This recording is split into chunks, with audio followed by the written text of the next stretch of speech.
last year, I've had a lot of literary ups and downs. I've read some of the best books and some of the worst books. But in this video, we're gonna concentrate on the highlights, because these are my favorite books that I read last year.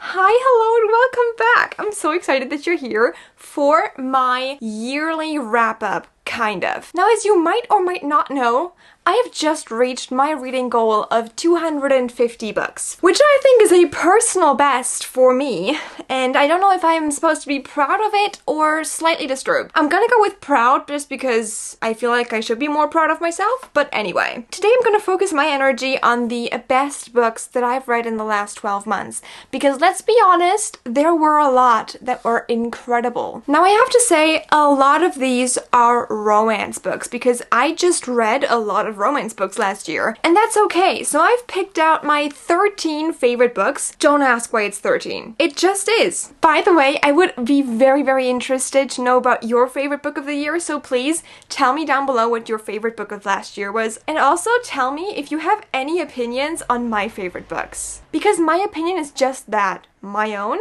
And I would be very interested to hear what you have to say. I'm gonna show you my books. These are in no particular order, so I practically loved all of these for different reasons, in different ways, but I had a great time reading these. Anyway, I'm gonna put little markers down below so that you can skip ahead if you're not really into the fantasy books and you're just here for the romance books, because that is where we're starting, because there aren't as many fantasy books that I want to talk to you about. I think a lot of people had this one as their favorite this year, and I'm gonna mention them together. This is One Dark Window and Two Twisted Crowns, Book 1 and Book 2 in an incredible duology. Now these both made it into this video, mostly because Two Twisted Crowns was one of my absolute favorite books this year. This one was also incredible and it was also very good, however it did not reach the 5 stars. It didn't, that's fine, we don't need it to reach the 5 stars. What's important is that the sequel, Two Twisted Crowns, did in fact reach the threshold of 5 stars, which, to be honest, I'm a judgy reader, okay? It's hard to reach 5 stars because that is essentially perfection. So anyway, this book, super incredible. But let me tell you about One Dark Window, because in order to read Two Twisted Crowns, you obviously need to read the first book. This is a duology set in a magical world that is kind of going downhill. Our female main character, Elizabeth, needs to stay safe. She needs to protect herself, and in order to do that, she needs a monster, and that monster just so happens to be inside of her own head. It keeps her safe, but it is also her greatest danger and the greatest threat to her life. And when she meets this random mysterious guy in the forest, her life takes a turn for the mysterious, for the dark, for the dangerous, and she has to save her own life, but also the lives of countless other people. But how can she do that when the monster is her? It's so good, and especially the second book was like, I couldn't put it down. I just had to read these back to back. I didn't know my mind could be this in love with a book. I mean, I knew, but technically I didn't know, right? These were so much fun. I had the absolute best time reading them, and I can only encourage everybody in the world to also pick them up because they are just so much fun. That is One Dark Window, Two Twisted Crowns. They're so much fun. The next fantasy book is one that I just finished, if you've seen my last reading vlog, and it is The Dagger and the Flame. This just came out at the end of this year, and honestly, there are a lot of books that just came out that I still have not read. Maybe one of my favorite books is about to come within the last 2 weeks of December. Anyway, this is an amazing story about a kingdom, okay? And in this kingdom, there are kind of 2 big cults. And one of them are the daggers, the other one is the cloaks. And then there is this magical powder that each of them use to fuel their own magic, right? And our female main character, she kind of used to work together with her mother to create this magical powder. But then her mother is killed, and now she's all alone. She joins the cloaks to get revenge on the daggers who killed her mother. And she is then just in this world where everything is kind of falling apart. There's monsters that are kind of the bigger threat right now, and she doesn't know what to do. She needs help. It's such a great found family trope in this. I just fell in love with these characters. It took me a little while while to get into the book, but as soon as I was into the story, I didn't want to stop. I didn't want to put it down. It was so much fun. It was so easy to fall into this world and also so easy to fall into this romance, and I cannot wait for the second book to show me where this story is going because I need to know. Like right now, I needed to know like yesterday, but I have to wait apparently because I just do. Let's move on because this was fun. The next book is tiny. It's teeny tiny. It's Cersei.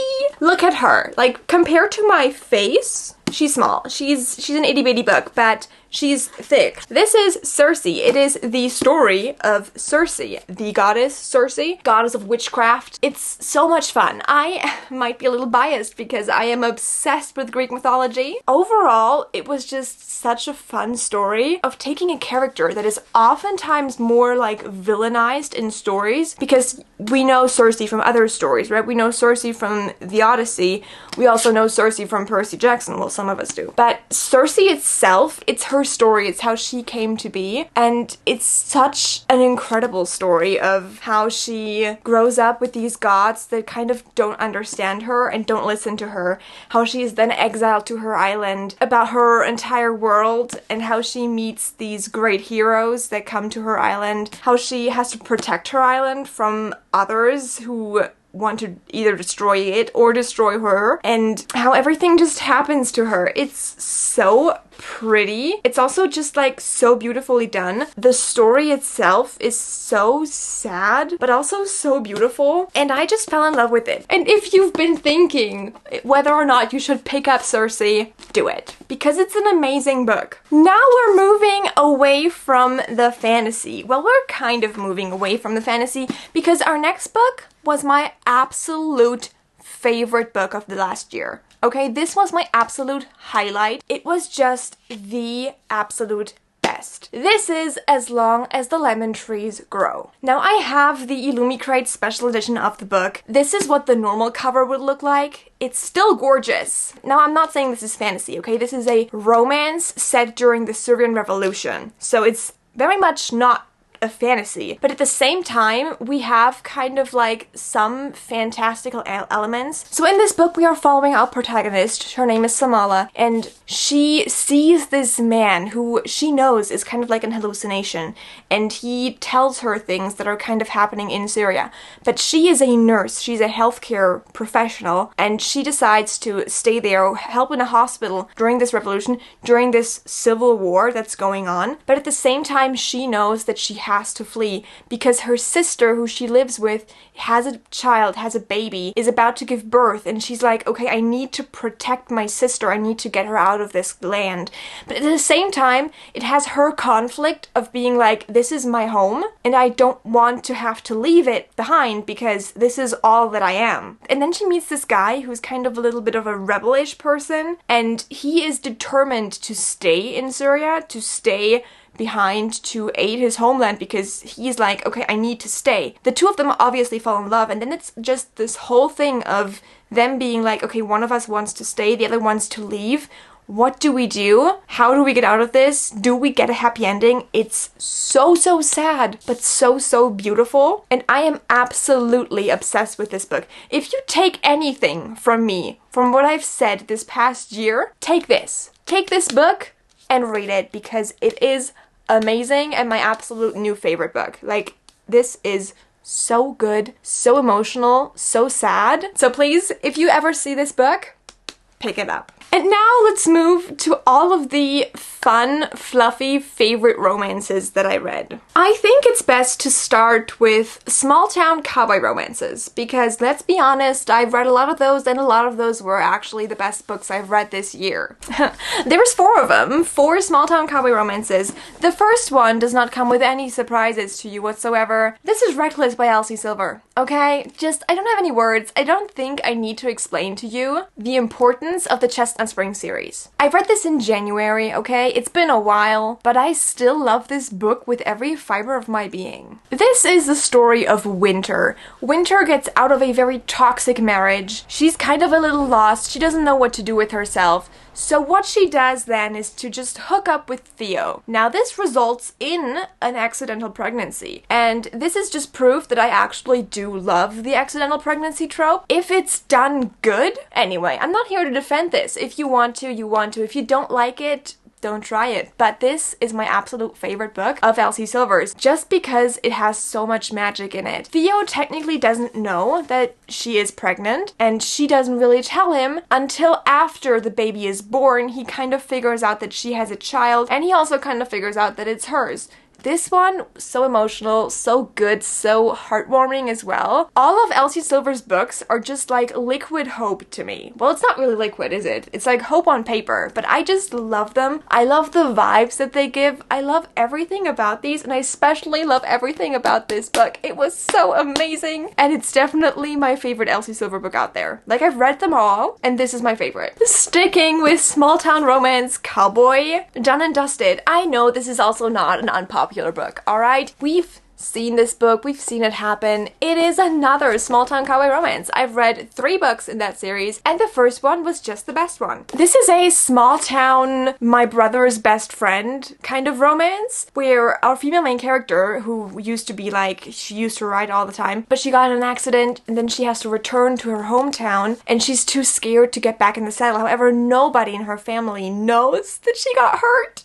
And then this guy who works on this farm who's like really, really grumpy, and he's there at the family house all the time. He kind of figures out that something is wrong, and they slowly learn to trust each other. It's such a cute romance. I loved this. I can't even tell you anything except for the fact that you should probably read it if you're still here, still watching this video. Pick it up. The last really cowboy small town romance is this one. This is Alive and Wells. This is actually a less popular book, I think. Now, content warning for this book, it includes a very abusive relationship that is like the past relationship that she gets out of. So she was in a very abusive marriage. She gets out, she runs away, and she runs to this small little farm where she's hoping that everybody will ignore her and she can just exist. But at this farm, there is this guy who owns the farm who's just not happy that she's here. He doesn't care about her much. He doesn't know why she's there. He just thinks that she's like not supposed to be because she's a city girl, right? What does she know of farm life? But at the same time, he is immediately, of course, like attracted to her so much. And of course, he is also the most protective person out there. I want you to know that this has a happy ending, of course. I just think it's important because she deserves all the happy endings in the world. Anyway, this one was such a fun one. It is on Kindle Unlimited, so if you're thinking about it, maybe check it out. It's such a fun book. And if you are into small town cowboy romances, this is good. This is very good. I said this was the last small town romance. It's not. We have Business Casual, which was one of my favorites again. This is the 4th book in the Love Light Farm series, which if you're still looking for a Christmassy book, Love Light Farms might be it. It's a romance set on a Christmas tree farm. It's so much fun. Anyway, this is the 4th book in the series. These are interconnected standalones, so you don't need to read the first, second, third book to understand this. However, if you don't want any spoilers, you should read them in order. This is book 4. It's kind of an enemy-ish to lovers, but at the same time, it's also a I've been obsessed with you my entire life storyline, which I just adore that. I just love it. I'm a sucker for happy endings and big feelings, okay? Don't judge me. But anyway, she thinks he's just too stuck up to notice anything, and then he takes care of this Christmas tree farm because he's the brother of the girl in the first book, right? And he uses that time to get closer to her. And it's just so good. It's so cute. I loved it so much. I'm obsessed with this book. I'm obsessed with the romance in this book. It's just cute. It's adorable. It's small town, but at the same time, it's also kind of not as small town. I don't know how to describe it, okay, but it's perfect. And if you want to, please pick it up. If you've been thinking about it, pick it up. It's so good. Please. Alrighty, the next small town romance. Yes, I have more. Of course I have more. Indigo Ridge. Now, if you've not heard of this is the first book in the Eden series. Again, a series of interconnected standalones. However, the first one, again, is my favorite. I've read this entire series in like a week because I was so obsessed with it. This is the first book, and this is about a very grumpy guy who works on a farm and the new sheriff who comes to town. She is going to be the new chief of police place in this small town, and there is a series of suicides that sound really weird to her. So there is a body found on his farm, like on his land, and she's just confused why nobody puts any attention towards this body that was found. So she makes it her goal to figure out this mystery, and at the same time, he is like her only source of information, and he's just bothered by it because he's just like, let's let the past be past, but she wants to figure out what's happening. And it's just such a fun book. It's kind of a mixture of the small town that you get in like the cowboy romances that I just told you, but also the mystery from like A Good Girl's Guide to Murder. It's so much fun, so good. Detective work. I just loved this so much. It's the perfect mix of romance and crime. What more could you want? Alright, we are now leaving the small town right behind us, and we're moving on to bigger towns, okay? We're moving to sports romances. This is Only When It's Us. This entire series is the Bergman Brothers series, alright? They're not just brothers, there's also Bergman's sisters, where you just have the brother crossed out, and it's the Bergman sister series. Anyway, all of these are amazing. You can see the rest of them right there on the shelf. They are so stunning. He is this grumpy guy, and she is this soccer player, and they meet in college because she's kind of struggling and he's supposed to help her. They've been set up by the professor, who is also kind of his brother-in-law, and he's trying to set them up, and it's so obvious to them, but at the same time they realize that they do need help. They do kind of need each other. It's so cute because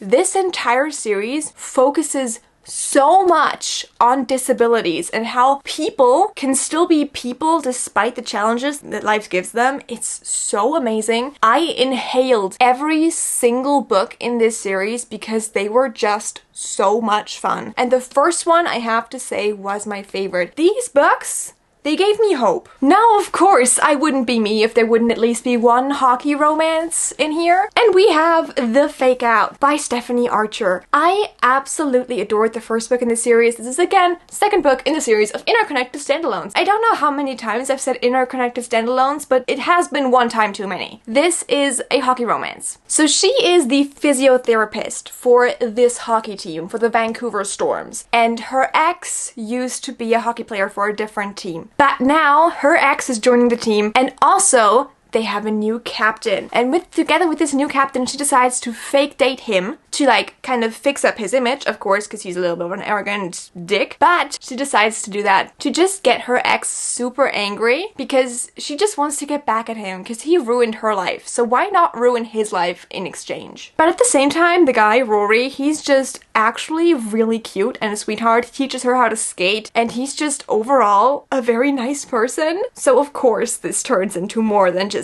fake dating. We all know how the fake dating trope works, okay? I don't need to explain to you that once they start fake dating, they actually end up dating. Like, we're not here for anything new, right? We're here to read predictable romances. And this is a cute one that I can only encourage you to pick up. And the last book for today, it's not anything new, okay? You've all heard of this book. It's Book Lovers by Emily Henry. I don't know why it's taken me, again, so long to read this, but I finally have, and it was amazing. Book Lovers is about Nora, who tries to get out of her busy life. Nora is a literary agent. She works with books, okay? And she comes to this small town together with her sister because they're going on a trip together. And then there is Charlie, the guy she meets there. He's an editor, and they kind of bump into each other again and again and again, and it's just this cute kind of getaway story, but also very earnest and very soft and very sweet. But at the same time, this just gave me all the feelings I could want, okay? I don't know how to describe this book. I don't. I'm really bad at describing books for the fact that it's kind of my job. I just loved it. It was so much fun. It's my favorite book by Emily Henry, and I'm not actually the biggest fan of her books, but this one was very good. And I think with that, we're done. We're done. I'm so bad at this. Why am I so bad at this? Anyway, I hope you enjoyed this video. If you did, remember to leave a like and subscribe if you don't already. And I'll see you for the next video that I make, which will then also be my least favorite books of the last year. So if you don't want to miss that, stay tuned. Until then, I'll see you soon. and bye! I actually am kind of proud of myself that I've remembered what all these books were about. I'm usually so bad, and for the fact that I read 250 books last year, which is more than a book every other day, right? So I don't even know how I did that. I read so much, but sure, it's okay. It's fine. We're getting over it. Hope you have an awesome day, and I'll see you soon.